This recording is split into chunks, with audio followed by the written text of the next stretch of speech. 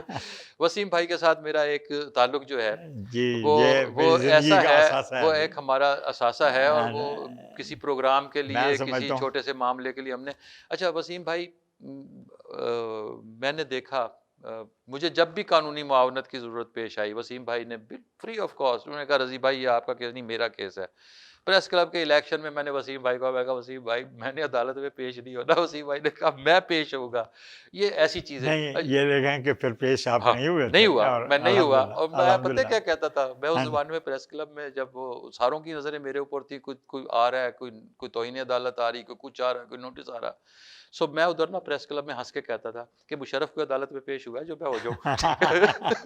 اچھا وسیم بھائی, یہ اب آپ سے نا ہم لٹریچر پر بات کرتے ہیں, جو آپ کی اصل پہچان ہے, اور جس پہ جو اس سب سے زیادہ قابل تکریم ہے کہ آپ کا حرف کے ساتھ تعلق ہے, اور اس خاندان کے ساتھ تعلق ہے جس نے ملتان میں نعت کے فروغ کے لیے, ادب کے فروغ کے لیے, ادبی بیٹھکوں کے فروغ کے لیے, آپ نے بہت بچپن سے اپنے گھر میں بہت سارے بالکل شخصیات کو دیکھا, بالکل دیکھا اپنے والد صاحب کے ساتھ مشاعروں میں دیکھا آپ نے, جیسے ابھی آپ بتا رہے تھے جوش ملی آبادی وغیرہ ہے. سو آپ نے شاعری کا سفر جو ہے وہ کب شروع کیا, اور جب ایک والد خود شعر کہتے ہوں تو پھر جی. وہ بیٹے کی مجال ہے کہ ہاں وہ جی, شعر سنائے؟ میں نے ویسے 7ویں جماعت میں پہلی نظم لکھی تھی, نظم تھی بچے اور امن. وہ ہوا یہ کہ میں چونکہ اسکول میں تقریر کیا کرتا تھا, تقریر مجھے والد صاحب لکھ کر دیا کرتے تھے, اور وہ اس کے زیر و بم اور اتار چڑھاؤ مجھے سکھاتے تھے, اور میں وہاں بڑا یعنی تقریر کے حوالے سے اپنا ظاہر ہے اسکول وہ میں ایک زمانہ مقام تھا رکھتا. تقریری مقابلے. اور وہ یہ کہ یہ 67 کا قصہ ہے, 66 کا. میں 7ویں جماعت کا طالب علم تھا, تو میرے والد صاحب عمرے پر گئے ہوئے تھے, تو میں تقریر لکھوانے کے لیے اپنے استاد کے پاس گیا. میں نے کہا جی مجھے تقریر لکھ دیں. ہمارے اسکول میں مذاکرہ تھا بچے اور امن, تو میں ان کے پاس گیا کہ مجھے آپ تقریر لکھ دیں, کیونکہ میں خود تو تقریر لکھی ہوئی تقریر رٹ کے میں وہ اندھوں میں کانا رہ جاتا تھا. تو انہوں نے کہا جی مجھے تو تقریر لکھنی نہیں آتی. مجھے غصہ بھی بہت آیا کہ استاد ہو کر انہیں تقریر لکھنی نہیں آتی. اب اندازہ ہوتا ہے کہ واقعی تقریر لکھنا ہر کسی کا واسطہ. میں بھی نواز شریف دیپ سے لکھواتا ہوں جب تقریر کسی دیکھتا. تو گزارش یہ ہے کہ وہ میں کافی دیر سوچتا رہا کہ اب کیا بنے گا میرے ساتھ. یعنی اسکول میں ایک ہوا ہماری بنی ہوئی ہے, اور وہ تو میں کیونکہ مجھے بچپن سے میں بچوں کے لیے نظمیں کہتا تھا, کبھی چھپا نہ تھا, لیکن اور نہ کسی کو سنائی تھی. میرا جی چاہ کہ اس موضوع پر نظم لکھ لیتا ہوں, غلط یا صحیح وہی پڑھ لوں گا, یعنی تقریر سے بچ جاؤں گا. تو میں نے وہ نظم کہی, پہلی نظم بچے اور آمن, اور وہ میں نے سنائی. تو میرے جو وہ ہیڈ ماسٹر تھے, شجاع صاحب تھے, انہوں نے مجھے اٹھا لیا نظم سن کر, اور مجھے 5 روپے, اس زمانے میں بہت بڑی رقم تھی 5 روپے, انہوں نے مجھے 5 روپے اپنی جیب سے انعام دیا. تو اس سے میری بڑی حوصلہ افزائی ہوئی, لیکن والد صاحب کو وہ نظم سنانے کا مجھے حوصلہ نہیں ہوا. وہ اب میں سمجھتا رہا اپنے ٹائم. اچھا وسیم بھائی, وہ خالد مسعود کے ساتھ آپ کی مختلف مقابلوں میں آپ جاتے تھے, اور آپ کے والد صاحب وہاں جج ہوتے تھے. وہ بڑے دلچسپ واقعات خالد مسعود بھی وہ سناتے خالد ہوتے. مسعود صاحب کا تو یہ ہوا کہ یہاں نشتر میں ایک بین الاقوامی مشاعرہ تھا, اس میں نظم کا عنوان تھا قائد اعظم. تو وہ قائد اعظم کے عنوان سے میرے والد صاحب کی نظم کسی نے یہاں سول لائن کالج میں پڑھی تھی. میرے والد صاحب سے وہ لے گیا ہوگا, اس نے پڑھ دی ہوگی. اب وہ نظم خالد مسعود کے پاس تھی, نشتر کالج کے مشاعرے میں ایک صاحب نے وہ نظم پڑھنا شروع کی کہ وہ شہر جا رہے سنبل و ریحان و لالا تھا. وہ جناب انہوں نے جو ہی شروع کی خالد مسعود کھڑے ہو گئے پیچھے کرسی پہ, انہوں نے اگلا مصرع پڑھ دیا. پھر وہ اگلا مصرع پڑھے, انہوں نے اس سے اگلا مصرع. تو میرے والد صاحب نے اسے کہا خالد مسعود اس نے تو زیادتی کی ہے اور تو باز آئی. تو یہ جناب ویسے کالجز میں سمجھتا ہوں اسٹوڈنٹ یونینس ایک بہت بڑا ہماری انسٹیٹیوشن تھے, اس کو بند ختم کر کے بہت زیادتی ہوئی. دیکھیں جی آپ دیکھیں بہت بڑے بڑے شاعر وہ ان بین الاقوامی مشاعروں کی وجہ سے شاعر بنے. مجھے یاد ہے میرا چھوٹا بھائی ہے عباس تابش, اور جب میں انہیں اپنے والد صاحب کے پاس لے آیا, سہیوال میں اس وقت پڑھتے تھے, تو اس کے میں نے دیکھا کہ اس شخص میں شعری صلاحیتیں ہیں لیکن اس کو پالش کرنے کی ضرورت ہے. تو لے کر آیا تو اس وقت وہ یعنی اس کی شاعری ایسی نہیں تھی, لیکن جب اساتذہ کے ہاتھ لگے تو آپ دیکھیں وہ ہم بھی حصہ لیتے رہے. قمر رضا شہزاد حصہ لیتے رہے بین الاقوالیاتی مشاعروں میں. ہم نے سول لائنس کالج کے مشاعروں میں حصہ لیا. جاوید علی سید ججز میں شامل تھے. میرے والد صاحب بھی وہاں اکثر جج ہوتے ہیں. ہاں اکثر جج ہوتے.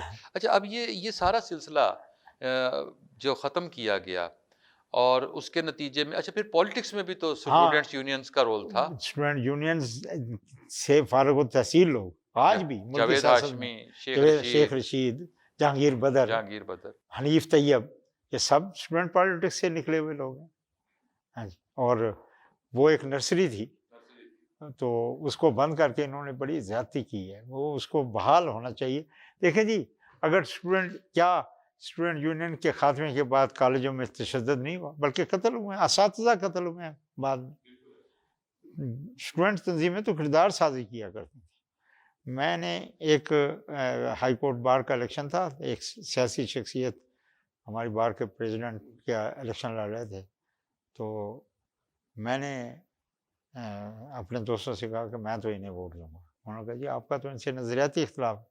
میں نے کہا ہوتا رہے, ان کی تربیت ایک طالب علم تنظیم سے ہوئی ہے اور بطور صدر ایک کالج کے ہم انہیں دیکھ چکے ہیں, اس لیے یہ بہتر انداز میں بار کو بھی چلائیں.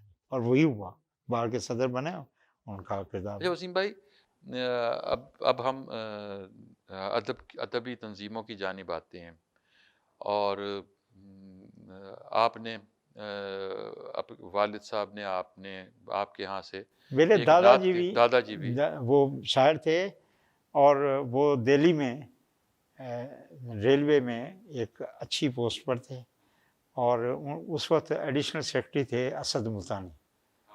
علامہ اسد ملتانی ان کے ساتھ رہتے تھے. میرے دادا جان انہی کے شاگرد تھے, اور اس وقت آل انڈیا مشاعرے وہ کراتے تھے, تو وہ اس کی رودات سنایا کرتے تھے. بچپن میں مجھے بہت زیادہ فائدہ ہوا ایش صاحب کے سردیوں میں ملتان آنے, کیونکہ وہ حقہ پیتے تھے, اور میرے والد صاحب مجھے اسکول سے چھٹی کرا دیا کرتے تھے کہ میرے استاد کا حقہ جو ہے یہ ٹھنڈا نہیں ہونا چاہیے. تو ان دنوں جب ایسا ملتان آتے تھے تو بڑے بڑے لوگ طفیل ہوشیارپوری, کلیم عثمانی, یہ ایسے لوگ, بشیر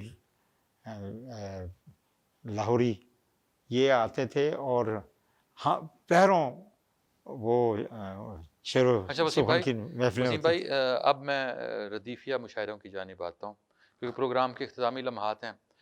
ہم نے ردیفیہ مشاعرے پر تھوڑی سی بات کریں گے کہ ردیفیہ مشاعروں کو آپ نے ملتان میں ایک تسلسل کے ساتھ انٹروڈیوس کرایا, اور اس میں آپ کے ساتھ منصور ملتانی صاحب تھے, عارف منصور کے نام سے پھر وہ جانے گئے, اور بہت سارے لوگ تھے, آسی کرناٹی تھے. یہ سلسلہ شروع کیا ہوا ہے دبستان وارثیہ کراچی میں. جب عارف منصور صاحب ملتان میں بطور کمانڈنٹ ایئرپورٹ آئے ASF کے, تو ان کا ٹرانسفر ہوا, تو انہوں نے دبستان وارثیہ کے ان مشاعروں کو ملتان میں رائج کیا. جب ان کا ٹرانسفر ہوا تو ظاہر ہے اس کے بعد ایک مرتبہ مشتاق کھوکھر صاحب نے اس سلسلے کو قائم رکھتے ہوئے ایک مشاعرہ کرایا، تو میں نے دیکھا کہ اس میں چند لوگ بیٹھے ہوئے تھے۔ میں جو یہ مشاعرہ اپنے غریب خانے پہ کراتا ہوں، اپنے والد صاحب کی پہلی برسی سے شروع کیا تھا۔ 1991 میں میرے والد صاحب کی پہلی برسی تھی، اس وقت میں غیر ترین مشاعرے کرایا کرتا تھا۔ تو میں نے سوچا کہ یار یہ ایک اچھا سلسلہ ہے، اس کو جاری رہنا چاہیے۔ تو یہ 2003 میں ہم نے اس کو اپنا لیا، اور اس وقت سے 2003 سے لے کر اب تک ہم مسلسل ہر سال یہ ردیفی مشاعرہ کراتے ہیں۔ کوئی ایک ردیف دے دی جاتی ہے اور پورے ملک سے شاعرہ کم و بیش 20 سال ہونے والے ہیں اب، جی 20 سال کے قریب 19 سال ہو گئے تقریباً 20 سال، 2 اشرے ہو گئے، تو اور ان کی کتاب بھی شائع ہوتی ہے۔ ہر سال وہ جو لوگ کہہ کے آتے ہیں وہ کتابی شکل میں آ جاتے ہیں۔ وسیم بھائی، پروگرام کے اختتام پر آپ سے ایک پیغام، اور پھر آخر میں آپ سے ہم آپ کی کوئی غزل یا نظم سنیں گے، اور ناظرین کے لیے آپ کیا پیغام دینا چاہیں گے؟ بس جی، پہلے تو میں این ٹی وی کے اجراء پر، این نیوز کے اجراء پر مبارکباد پیش کرتا ہوں، جس میں آپ جیسی معتبر شخصیات موجود ہوں۔ یقیناً وہ بہت اچھا چینل ہوگا، اور اس کی کامیابی کے لیے دعا گو ہوں۔